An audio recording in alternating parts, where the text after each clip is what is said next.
নমস্কার বন্ধুরা। অনেক বন্ধুই কমেন্ট করেছে আমার বাড়ির ঠাকুর ঘরটা দেখাতে। তো ঠাকুর ঘরের বাইরটাকে আপনারা দেখে নিন। এই যে বাইরটা দেখাচ্ছি আপনাদেরকে, ছোটো ঘর ছাদ দিয়ে শুরু করলাম, আর এইদিকে আমার বড় ছাদ। এদিকে অনেক ড্রাগন গাছ আছে, সে ভিডিও আপনাদের পরে দিব আরেকবার। তো ঠাকুর ঘরটা এই যে সিঁড়ি দিয়ে উঠে এসে এই যে এটা আমার ঠাকুর ঘর। ঠাকুরগুলো দেখুন, ঠাকুরগুলো এইভাবে করার কারণ হচ্ছে, ঠাকুরগুলো যখন বাড়িতে আসি, ঠাকুরগুলো যেই রকমভাবে ছিল বাড়িতে সেইভাবে বানাতে বলেছিল, আর আমি ঠাকুরগুলো এইভাবে অর্ডার দিয়ে বানিয়ে নিয়েছি। এইগুলো মার্বেল রাসের ঠাকুর, আর এর ভিতরে অষ্টধাতু ভরা আছে। তো আপনাদের আমি ঠাকুরগুলোর মুখগুলো জুম করে করে একটু দেখাই। এই যে মা লক্ষ্মী, আর পাশে গণেশ এবং সরস্বতী।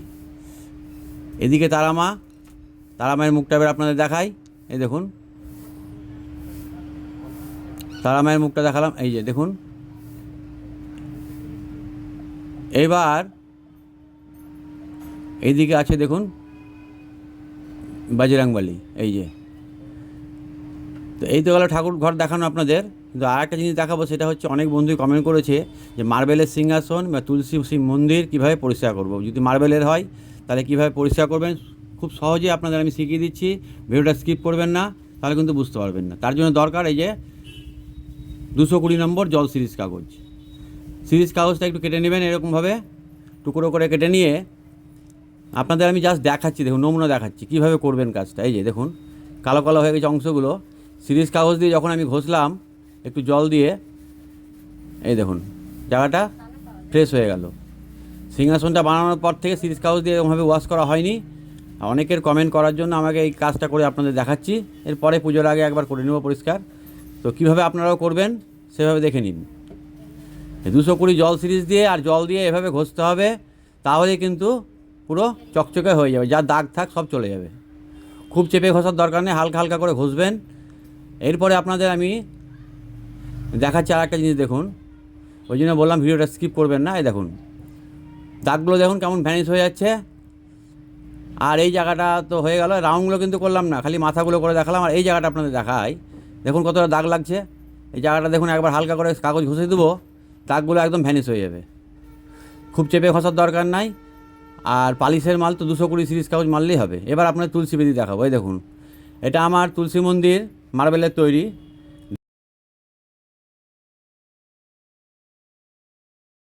এইগুলো যবে থেকে তৈরি হয়েছে, মানে সিরিজ কাগজে কোনোদিন পরিষ্কার হয়নি, সময় হয় না।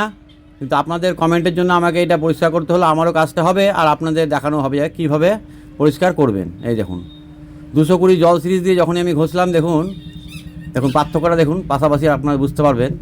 ও বাইরে থাকে বৃষ্টিতে ভেজে, জল দিয়ে প্রতিদিন ধুয়ে দেয়, আর দাগগুলো কীরকমভাবে বসে গেছে দেখুন।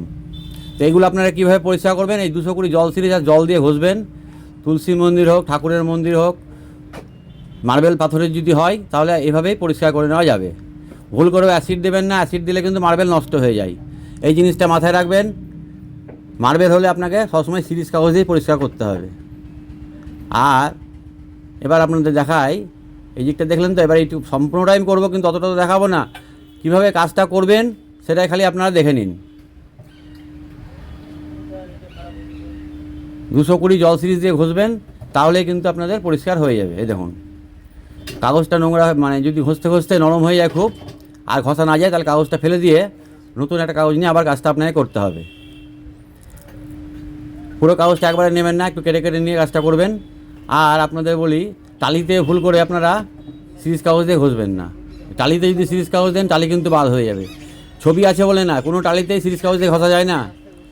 মার্বেলগুলো আপনার সিরিজ কাগজ দিয়ে ঘষবেন, আর টালিগুলো মিউরিটিক অ্যাসিড দিয়ে হালকা করে কাপড় দিয়ে মুছে নেবেন, দিয়ে ভেজা কাপড় দিয়ে মুছে নেবেন, পরিষ্কার হয়ে যাবে। এই দেখুন, তো সিরিজ কাগজ দিয়ে ঘষতে হবে আর জল দিতে হবে, এইভাবে জল দিয়ে ধুয়ে ফেলতে হবে, সিরিজ কাগজ দিতে হবে। এইভাবে করলেই তুলসী মন্দির, তুলসী বেদি, ঠাকুর ঘরের মার্বেলের সিংহাসন সব কিন্তু ঝকঝকে হয়ে যাবে। 320 দিয়ে ঘষলেও হবে, কিন্তু 320 দিয়ে আপনার কাজটা আরও ভালো হবে, দাগটা আরও কম হবে।